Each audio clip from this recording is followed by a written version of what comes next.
Hello guys, कैसे हैं आप सभी लोग। आशा करती हूँ आप सभी लोग अच्छे हो गए। कहानी के लिए मेरे चैनल को सब्सक्राइब कीजिए, कहानी को लाइक और शेयर ज़रूर कीजिएगा और कहानी कैसी लगी प्लीज़ कमेंट बॉक्स में ज़रूर बताइएगा। तो शुरू करते हैं हम आज की अपनी कहानी। शेखर, क्या मम्मी का यहाँ आकर रहना ज़रूरी है? मेरठ में उन्हें पूरा जीवन बिताया, अब इस उम्र में वहाँ उनका अपना एक दायरा है और महेश भी तो है ना वहाँ उनकी देखभाल के लिए। महेश, रिया वह सिर्फ एक नौकर है। पापा के देहांत के बाद मम्मी कितनी अकेली हो गई है। ऐसे में उन्हें अपनों की ज़रूरत है और हमारे सिवा। वो तो ठीक है, पर उनका लाइफस्टाइल बिल्कुल अलग है। सुबह जल्दी उठो, नॉन वेज मत खाओ, सिर्फ साड़ी पहनो। प्लीज़ शेखर, एक दो दिन की बात हो तो झेल भी लिया जाए, पर हमेशा के लिए? इसका मतलब मेरी मम्मी तुम्हारे लिए बोझ है जिन्हें तुम्हें झेलना पड़ेगा। अगर यही बात तुम्हारी भाभी तुम्हारी मम्मी के लिए कहे तो मेरी मम्मी ने कभी भाभी पर अपनी मर्जी नहीं थोपी। उन्हें अपने तरीके से ज़िंदगी जीने की आज़ादी दी है। पर तुम्हारी मम्मी, रिया ये मत करो वो मत करो। देखो शेखर, मैं एक बात तुम्हें सभी अभी से क्लियर कर देती हूँ। मम्मी के आने के बाद मैं वैसे ही रहूँगी जैसे रहती आ रही हूँ, तुम्हें अच्छा लगे या बुरा। रिया की इस बात पर शेखर ने कोई जवाब नहीं दिया। शाम को शेखर ऑफिस से जल्दी लौट आया। रिया, तुम जल्दी से तैयार हो जाओ, मम्मी को लेने स्टेशन चलना है। मैं तो तैयार हूँ, इन कपड़ों में क्या बुरा है इनमें? रिया का इशारा अपनी जींस की ओर था। मैं तो तुम्हें पहले ही कह चुकी थी शेखर, तुम इतने हिपोक्रेट क्यों हो? तुम्हें जब मम्मी की गैर मौजूदगी में इस जैसे कोई प्रॉब्लम नहीं तो अब अचानक? प्लीज़ रिया, मैं तुम्हें कैसे समझाऊं? तुम बात का गलत ढंग से देख रही हो। मैंने कभी तुम्हारे फ्रीडम में बाधक बनना नहीं चाहा, लेकिन परिवार के अन्य सदस्यों की खुशी का ध्यान भी तो रखना होता है और छोटे होने के नाते हमारा कर्तव्य बनता है कि हम अपने बड़ों के विचारों को भी सम्मान दें। आउटडेटेड कहकर उन्हें परिवार से ही काटे नहीं। शेखर, तुम ये सब इसलिए कह रहे हो क्योंकि सवाल तुम्हारी मम्मी का है, पर मैं जैसी हूँ वैसी ही रहूँगी। मुझे दो चेहरे रखने की आदत नहीं है। ठीक है, जो मन में आए करो, कहकर शेखर ने गुस्से में कार की चाबी उठाई और बाहर निकल गया। पीछे से रिया भी आ गई। स्टेशन पर दोनों बिल्कुल शांत खड़े थे, पर दोनों के मन में भीतर उछल पुछल मची हुई थी। कुछ ना कुछ तो ज़रूर कहेगी। वैसे आज मैं सैंडल ही पहन लेती तो ठीक रहता। नहीं, अगर आज पहन लेती तो रोज़ पहनना पड़ता। ना बाबा, मुझे नहीं बनना बहन जी, और फिर क्यों रहूं उनके मुताबिक? मेरी मर्जी, मेरा घर। अगर कुछ कहा तो करारा जवाब दूंगी, नहीं कुछ नहीं कहूँगी, वरना बेवजह शेखर से झगड़ा होगा। चुप ही रहूंगी। सुनो, सबकी बात करो मन की। हाँ, यही ठीक रहेगा। रिया के भीतर विचारों के भंवर घेरा बना रहे थे। शेखर का भी यही हाल था। रिया को देखते ही मम्मी अपसेट हो जाएगी, रिया ने जानबूझकर ऐसा किया है।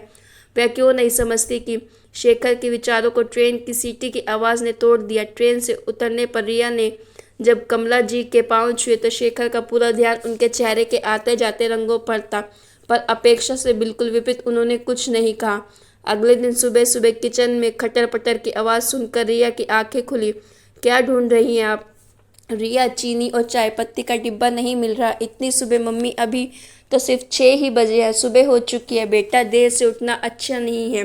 तुम देर से उठोगी तो शेखर भी देर से उठेगा। कितना वजन बढ़ गया है उसका।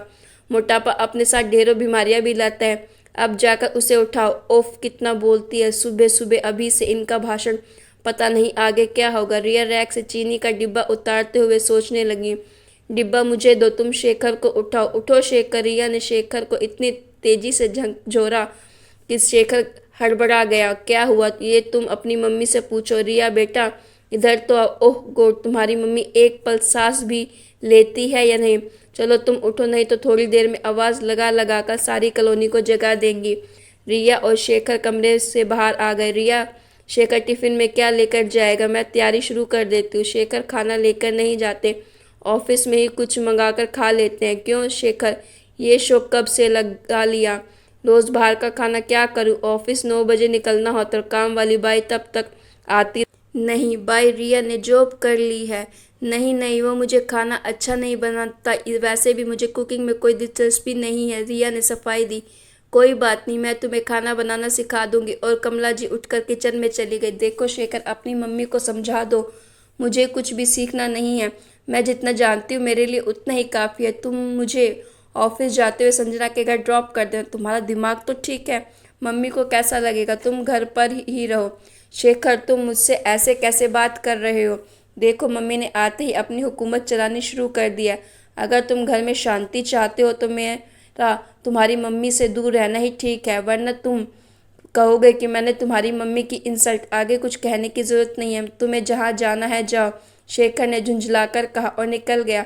उसके जाते ही रिया भी घर से निकल गई। शाम को जब वह लौटी तो कमला जी घर के बाहर बेचैनी से घूम रही थी। रिया, इतनी देर कर दी, फ़ोन भी कर देती, मुझे चिंता हो रही थी। मम्मी, मैं बच्ची नहीं हूँ जो कहीं खो जाती। रिया के शब्दों की चुभन कमला जी को तड़पा गई। रात को खाना खाते समय कमला जी की चुप्पी से शेखर सब समझ गया। मम्मी, कल संडे है, मंदिर चलेंगी? शेखर ने पूछा। जरूर चलूंगी, कहाँ है? घर से ज़्यादा दूर है? और फिर बातों का सिलसिला शुरू हो गया। शेखर जानता था जब भी मम्मी का मन अशांत होता है तो पापा उन्हें मंदिर ले जाते थे और मंदिर से लौटते ही वह कहते, मैं अपनी सारी परेशानियां ईश्वर को उसके घर जाकर दे आई। अब वही जाने। दूसरे दिन शेखर सुबह सुबह उठ गया। उसने जगाते ही पूछा, रिया तुम भी चलोगी ना? नहीं, रिया ने करवट बदलते हुए कहा और सो गई।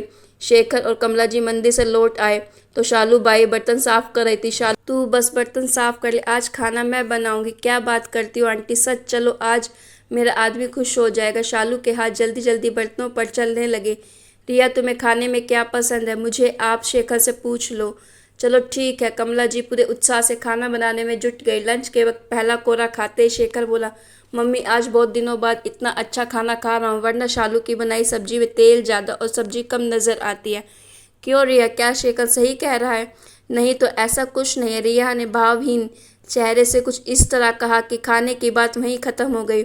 शेखर, सुबह जल्दी उठ जाने, कल से हम सुबह थोड़ी दूर घूम आया करेंगे। मैं तो बिल्कुल नहीं जाऊंगी। रिया ने हाथ खड़े कर दिए। सुबह शेखर जल्दी उठ गया। पार्क में घूमते हुए मैं इंतज़ार करता रहा कि मम्मी शायद कुछ कहे, पर ऐसा कुछ नहीं हुआ। फिर यह रोज़ का सिलसिला बन गया। एक दिन कमला जी बोली, रिया मैं सोच रही हूँ कि शालू से खाना बनवाने के बजाय क्यों ना हम दोनों मिलकर। नहीं मम्मी, बिल्कुल नहीं। कल आपको ही लगेगा कि मैंने घर का सारा काम आप पर डाल दिया। प्लीज़, जैसे चल रहा है वैसे ही चलने दीजिए।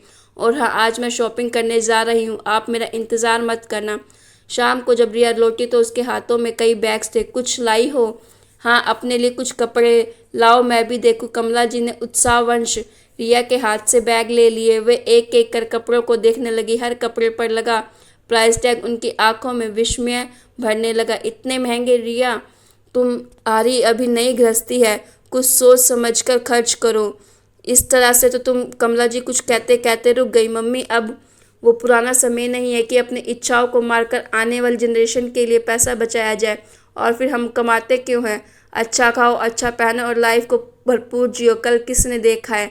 ठीक कह रही हो रिया, जीवन तो भरपूर जीने के लिए ही है, पर ये फिजूल खर्ची, ये मैं इसलिए नहीं कह रही क्योंकि मैं सास हूँ। मेरी जगह तुम्हारी मम्मी होती तो वो भी यही कहती। शेखर ऐसा करता तो मैं उसे भी टोकती। रिया, तुम्हारे जीवन का अनुभव नहीं है।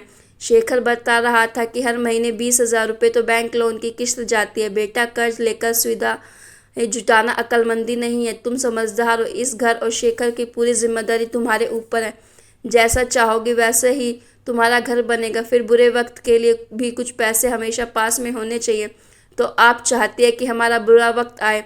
रिया का यह विष बाण कमला जी के मन में धंस गया। ऑफिस से लौटकर आने के बाद अपनी माँ की नम आंखों को देखकर शेखर भाप गया कि आज घर में ज़रूर कुछ हुआ है। मम्मी, क्या हुआ? तबीयत ठीक नहीं है क्या? नहीं बेटा, ऐसी कोई बात नहीं है, बस अब यहाँ मेरा मन नहीं लगता, मुझे मेरठ वापस जाना है। तू मेरा रिजर्वेशन करा दे। क्या हुआ मम्मी? शेखर घबरा गया। रिया ने कुछ कहा या मुझसे कोई गलती हो गई? आप तो हमेशा के लिए आई थी ना मेरे बच्चे। मैंने ऐसा कब कहा कि मैं यहाँ हमेशा के लिए रहने आई हूँ? मैं तो तुम दोनों की गृहस्थी देखना चाहती थी। तुम दोनों यहाँ ठीक हो, खुश हो, देख लिया। बस अब जाना चाहती हूँ। वहाँ घर सूना पड़ा है। मम्मी, आप ही तो कह रही थी कि घर तो घर के लोगों से बनता है, वरना ईंट घर की दीवारों से कहो तो सिर्फ मकान कहते हैं। मम्मी, वहाँ कौन है? आप कहीं नहीं जाएंगी? शेखर की आवाज़ अपराध बोध से थरथर गई।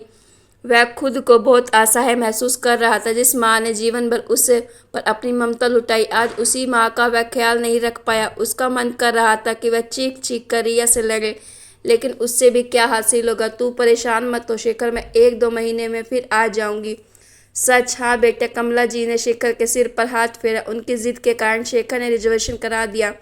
रिया तुमने मम्मी से क्या कहा? मैं क्यों कुछ कहूँगी, पर मैं उनके इशारों पर अपनी ज़िंदगी नहीं चलाऊंगी। शेखर हम बच्चे नहीं हैं क्या? हम अपना भला बुरा नहीं समझते? फिर क्यों मम्मी हमेशा ये प्रूव करने में लगी रहते हैं कि मैं मैच्योर नहीं? उनका हर मामले में दखलंदाजी करने का नेचर ही सारी समस्या की जड़ है और इस उम्र में उनको हैंडल करना बहुत ही मुश्किल है। बस करो रिया, प्रॉब्लम तुम में है। तुम सिर्फ और सिर्फ अपने बारे में सोचती हो। तुम कभी यह नहीं मानती कि तुमसे कभी गलती हो सकती है। तुम्हारे यही ईगो तुम्हें। शेखर आगे कुछ कहता उससे पहले ही कमला जी की आवाज़ ने उसे चुप करा दिया। शेखर, रिया की भाभी का फ़ोन है। रिया ने तुरंत कमरे से बाहर निकलकर फ़ोन उठा लिया। रिया, कब से तुम्हारा मोबाइल ट्राई कर रही हूँ। खैर, मैंने तुम्हें ये बताने के लिए फ़ोन किया है कि मैं और तुम्हारे भैया 2 दिन बाद दुबई जा रहे हैं। बधाई हो भाभी। कितने दिनों के लिए जा रहे हो आप लोग? मम्मी का ध्यान रखना। मम्मी वो हमारे साथ नहीं जा रही। इसकी कंपनी किस किस का खर्चा उठाएगी? मम्मी यहीं रहेगी। उनके लिए मैंने एक नौकरानी का इंतज़ाम कर दिया है। ये कैसे हो सकता है भाभी? रिया, अब तो निर्णय हो चुका है और हम भी कब तक उन्हें अपने साथ बांधे घूमेंगे? वैसे भी हमें 2 साल बाद तो वापस इंडिया आना ही है। 2 साल भाभी? रिया, मैं तुमसे बाद में बात करती हूँ। दरवाजे पर कोई है। फ़ोन कट गया पर रिया बुत बनी फ़ोन को हाथ में लिए खड़ी रही। क्या हुआ रिया? अभी तो तुम भाभी को बधाई दे रही थी और अब? शेखर भैया भाभी दुबई जा रहे हैं और मम्मी अकेली रहेगी। ये कैसे हो सकता है रिया? अभी 2 महीने पहले ही तो उन्हें हार्ट अटैक हुआ था। उन्हें तो बहुत केयर की ज़रूरत है। यही तो मुझे भैया पर बहुत गुस्सा आ रहा है। भाभी को छोड़ो पर भैया को तो मम्मी का ख्याल होना चाहिए। मम्मी अकेली कैसी रहेगी? रिया रुआसी हो गई। रिया, तुम्हारी मम्मी अकेली का है, तुम रहोगी ना उनके साथ? शेखर, तुम कल ही पूना जाकर रिया की मम्मी को ले आओ यहाँ। रिया भुचक्की रह गई। और नहीं तो क्या, ये वह यहीं रहेगी तुम दोनों के पास? रिया, जब तुम छोटी थी और तुम्हें उनकी ज़रूरत थी तो वे तुम्हारे पास थी। आज उन्हें बच्चों की ज़रूरत है तो तुम्हें उनके साथ होना चाहिए। क्यों शेखर? हाँ मम्मी, आप बिल्कुल ठीक कह रही हैं। मैं कल ही मम्मी को लेने जाता हूँ। भैया के वापस आने तक वो हमारे पास ही रहेंगी। रिया अपनी धुंधली आंखों से कभी शेखर को तो कभी कमला जी को देख रही थी। जो रिश्ता उनके लिए बोझ से ज़्यादा कुछ नहीं था, आज उसी रिश्ते ने उसके आंसुओं को अपनी हथेलियों पर ले लिया। उसका मन आत्मग्लानि से भर उठा। मम्मी, शेखर मेरी मम्मी को तभी लेने जाएंगे जब आप वादा करेंगे कि आप हमेशा हमारे साथ रहेंगी। हमारे साथ नहीं बल्कि हम आपके साथ रहेंगे, क्योंकि ये घर आपका है। और हम ये आगे कुछ नहीं कह पाई और रोने लगी। मेरी बच्ची, हम सब हमेशा साथ साथ रहेंगे। उन्होंने रिया को गले से लगा लिया। तो गाइज़, आपको ये स्टोरी कैसी लगी? अच्छी लगी तो स्टोरी को लाइक और शेयर ज़रूर कीजिएगा। और आप सभी को बहुत बहुत धन्यवाद मेरी स्टोरी को पसंद करने के लिए।